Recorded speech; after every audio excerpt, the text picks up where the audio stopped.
back at you. And man, we got this story that's so disturbing up out of WTHR 13 that, man, you have to see it to believe it, man. And you know what? When we talk about crooked, dirty cops, this is the poster child of one right here. Let's roll that clip. Good evening. Thanks for joining us at 6. We start tonight with an Indianapolis police officer who now is facing charges. And this all stems from a violent arrest with a homeless man. This went down near Monument Circle. Tonight, the IMPD officer is facing 2 felonies, and the police chief wants him fired. Today, the chief showed us body cam footage of the arrest. You hold my well. Look. Right?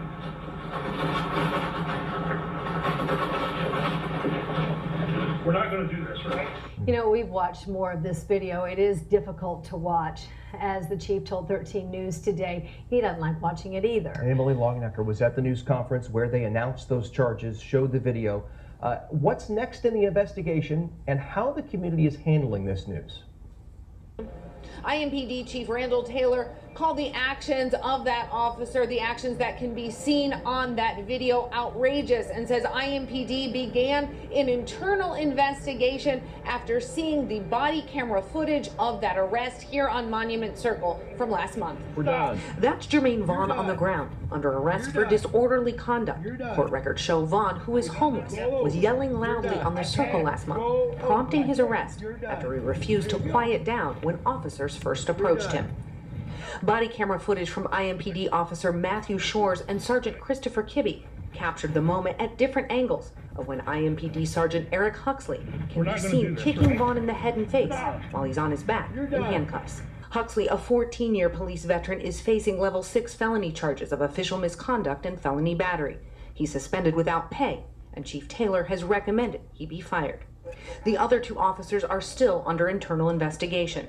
Chief Taylor says he's releasing the footage after promising transparency. But I understand after watching this video, there's going to be some people who are upset, and we'll hope to mend those fences where we can. Local pastors and ministers say the swiftness of how IMPD handled this case is a start. They called into question Sergeant Huxley's actions. Not only were they pertain to race, all 3 officers are white, Vaughn is black, but also in the context of faith. Vaughn is also homeless. Somehow the dynamics work differently when there's a white person in a blue uniform with a badge and there's a black victim.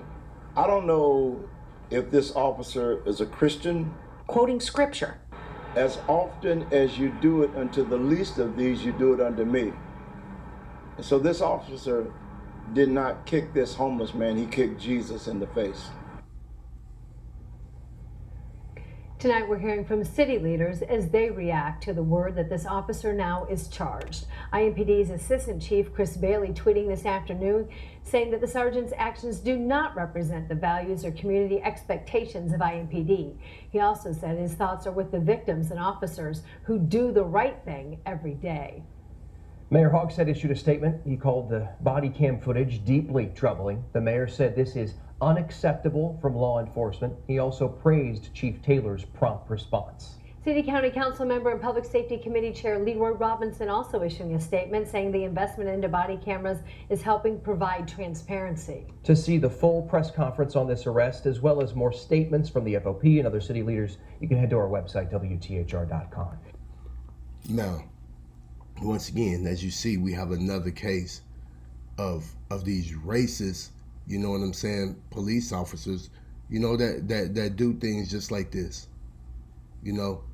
And why do it have to keep happening? That's my question.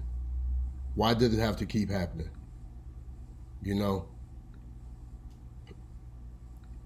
it only happens to a particular group of people. You know what I'm saying? That has been being abused, raped, robbed, and murdered since being kidnapped and brought to this shore. For those of us that came by slave ships, we know our other brothers that was here, the indigenous people, the northern tribers, they was already here. But ever since 1492, when the Spaniards landed, they've been rape, robbing, and murdering our brothers as well. And so the question that I have is just a simple question. When will it stop? Drop your comments down below. Don't forget to like, subscribe, and share. Click on that notification bell, and I'll catch y'all on the next episode. Shalom.